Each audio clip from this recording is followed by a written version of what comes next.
ও দিদা, পেটটা কেমন জানি গুড়গুড় করছে। ভাতের সাথে যদি দুটো চিনি চম্পা কলা হতো তবে এক থালা ভাত নিমেষেই সাবার করে দিতাম। কলা খাবি? ঘরে তো এক চিমটি নুন ছাড়া কিছু নেই রে ভাই। তোর দাদু থাকতে উঠোনে কত কলার ছড়া ঝুলত, এখন সব শেষ। তাহলে বাবাকে বলো না বাজার থেকে আসার সময় এক হালি কলা নিয়ে আসতে। দিদা, তোমার কথা বাবা ফেলবে না। তোর বাবার পকেটে তো মশা ওড়ে রে। অভাবের বাজারে চাল ডাল কিনতেই ওর জান বেরিয়ে যায়, কলা আনবে কোত্থেকে? মার কাছে বোধহয় কিছু লুকানো টাকা আছে। তুমি যদি মাকে একটু রাজি করাও তবেই কলার মুখ দেখা যাবে। আমি বললে তোর মা মুখ ভার করবে।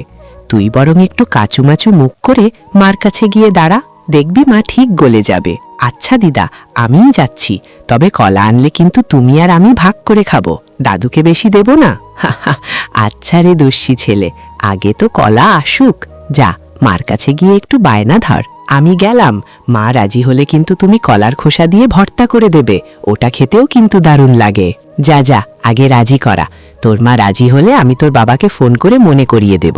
মা, ও মা, দিদা বলছিল অনেক দিন ধরে কলা খাওয়া হয় না, আজ কি বাবাকে দিয়ে কয়েকটা কলা আনানো যায় না? কলার যে অগ্নিমূল্য রে বাপ, এক হালে কলা কিনতে গেলে একদিনের তরিতরকারির টাকা শেষ হয়ে যাবে। বাবা তো আজ ডাবল কাজ করেছে মা, কিছু তো বাড়তি টাকা পাবেই। একটা কলা না খেলে আজ আমার পড়াশোনায় মন বসবে না। পড়াশোনার বাহানা তো ভালোই জানিস, কাজ করে টাকা পেলেই কি আর উড়িয়ে দেওয়া যায়? আমাদের অভাবের সংসার। মা প্লিজ, মাত্র 4টে কলা, দিদাকেও দেব, তুমিও একটা খেও, শরীরটা অনেক ঠান্ডা থাকবে। তুই যে কি নাছোড় বান্দা। আচ্ছা, তোর বাবার আসার সময় হলে আমি একবার কথা বলে দেখব। এই তো আমার সেরা মা, বাবাকে বলবে কলাগুলো যেন বেশি পাকা না হয়, আবার বেশি কাঁচাও না হয়। তোর ফরমায়েশ শুনলে মনে হয় আমরা বিশাল বড় লোক।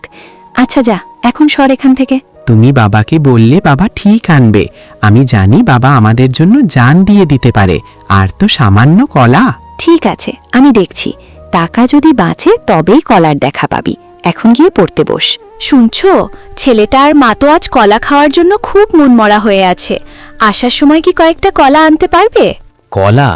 বাজারে এক হালি কলার দাম শুনে আমারই মাথা ঘুরে গিয়েছে। গরিবের পেটে কি আর শৌখিন ফল হজম হবে? আমি জানি আমাদের অবস্থা খারাপ, কিন্তু ছেলেটা কোনো দিন কিছু চায় না, আজ খুব করে বলছে। কাজের টাকাটা এখনো পুরো হাতে আসেনি, চাল কিনতেই তো সব শেষ হয়ে যাবে, কলার টাকা পাবো কই? ওই যে আমার হাড়িতে জমানো কিছু খুচরো পয়সা আছে, ওটা নিয়ে যাও, অন্তত 4টে কলার জোগাড় করো। তোমার জমানো টাকা খরচ করতে আমার খুব কষ্ট হয় গো, কিন্তু মা যখন চেয়েছে তখন তো আনতেই হবে। হ্যাঁ, মা বলছিলেন ওনার মুখটা বড্ড তিতকুটে হয়ে আছে, একটু কলা খেলে হয়তো রুচি ফিরবে। আচ্ছা দাও দেখি কত আছে, আমি দেখি বাজারের মোড়ে বসে থাকা বুড়ো দাদুর কাছ থেকে সস্তায় পাই কিনা। দেখো বাপু, ভালো করে দামাদামি করবে, গরিব বলে যেন আবার পোকা ধরা কলা গুছিয়ে না দেয়। আমাকে নিয়ে ভেবো না, আমি জানি কত কষ্টে এই টাকাগুলো জমেছে, দেখি কপালে কি আছে।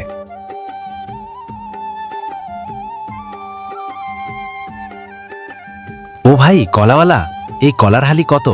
দামটা একটু ইমানের সাথে বলো, পকেট কিন্তু খুব পাতলা।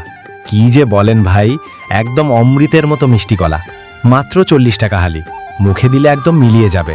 40 টাকা? তুমি কি সোনা দিয়ে পালিশ করেছো নাকি কলাগুলো? 25 টাকা দেব, দিলে দাও। 25 টাকায় তো কলার খোসাও পাবেন না ভাই। যান অন্য কোথাও গিয়ে দেখেন যদি পাথর পান। আরে ভাই, ছোট ছেলেটা আর অসুস্থ মা পথ চেয়ে বসে আছে, একটু দয়া করো, 30 টাকা নাও। দয়া করলে আবার পরিবার উপোস থাকবে। আচ্ছা যান, 35 টাকা দেন, একদম। 35 টাকাও তো নেই ভাই, এই দেখো 32 টাকা আছে, আর একটা টাকাও বেশি নেই, এটাই রাখো। আপনি তো বড় আজব মানুষ। আচ্ছা দেন, 32 টাকাই দেন, আজ আপনার মার কথা শুনেই দিয়ে দিলাম। এই তো ভাই মনের মতো কথা বলেছ। একটা কলা একটু বেশি পাকা, ওটা কি ফ্রি দেওয়া যায় না? আপনি তো দেখছি সবজিওয়ালাকেও হার মানাবেন। আচ্ছা নেন, ওই পাকাটা ফ্রি দিলাম, এবার বিদায় হন।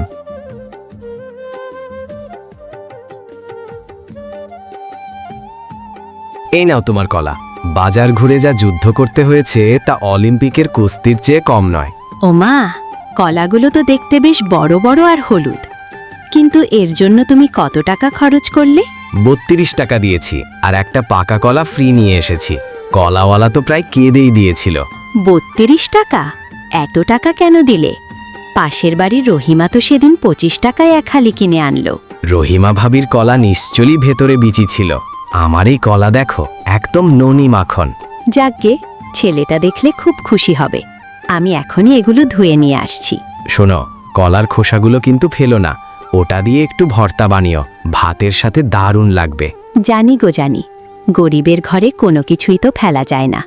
খোসা ভর্তা দিয়ে আজ রাতের খাওয়া হয়ে যাবে। আর শোনো, মার জন্য ওই পাকা কলাটা আলাদা রাখো, উনি নরম জিনিস খেতে ভালোবাসেন। সব ঠিক আছে, তবে তুমি কি জানো এই কলা আনার খুশিতে ছেলেটা কখন থেকে উঠোনে নাচছে? নাচুক না, কতদিন পর ছেলেটা কিছু চেয়েছে আর আমি দিতে পেরেছি, এটাই আমার বড় আনন্দ। তুমি সত্যিই খুব ভালো বাবা। এবার যাও, হাত মুখ ধুয়ে এসো, সবাই মিলে কলা খাই। দিদা দেখো, বাবা কি সুন্দর কলা নিয়ে এসছে, একদম হলুদ টুকটুকে, যেন সোনা জ্বলছে। সত্যি রে ভাই, গন্ধ বেরোচ্ছে। তোর বাবা অনেক কষ্টে এগুলো জোগাড় করেছে, এটা আমাদের কাছে রাজভোগ। মা বলছিল বাবা নাকি কলাওয়ালার সাথে কুরুক্ষেত্র যুদ্ধ করে এগুলো জিতেছে। বাবা আসলে হিরো। তোর বাবা একটু বাড়িয়েই বলে, তবে 32 টাকায় এই কলা পাওয়া মানে তো পরম সৌভাগ্য। দিদা, তুমি আগেই পাতমনাটা খাও, মা তোমার জন্য এটা আলাদা করে রেখেছে, খুব মিষ্টি হবে। তুই খা ভাই, আমার তো পেটে একটু ভাত পড়লেই হবে। তোর এই খুশির মুখ দেখলেই আমার আয়ু বেড়ে যায়। না দিদা, তুমি না খেলে আমি এক কামড়ও দেব না। নাও, তুমি অর্ধেক আর আমি অর্ধেক। আহ, কি মিষ্টি রে কলাটা, মনে হচ্ছে যেন সত্যি মধু খাচ্ছি। শরীরের সব ক্লান্তি দূর হয়ে গেল। কাল আমি বাবাকে বলবো আবার কাজ পেলে যেন একটা ছোট পেঁপে নিয়ে আসে। পেঁপেও কিন্তু ক্ষুধালো।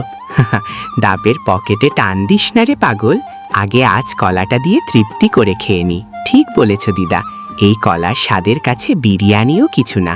আমি সব কলার খোসাও খাবো। আশীর্বাদ করি তোর এই অভাবের সংসারেও যেন এমন হাসি সারা জীবন থাকে। আয়, বাকিটুকুও শেষ করি। বন্ধুরা, দেখলেন তো আমাদের কলার যুদ্ধ।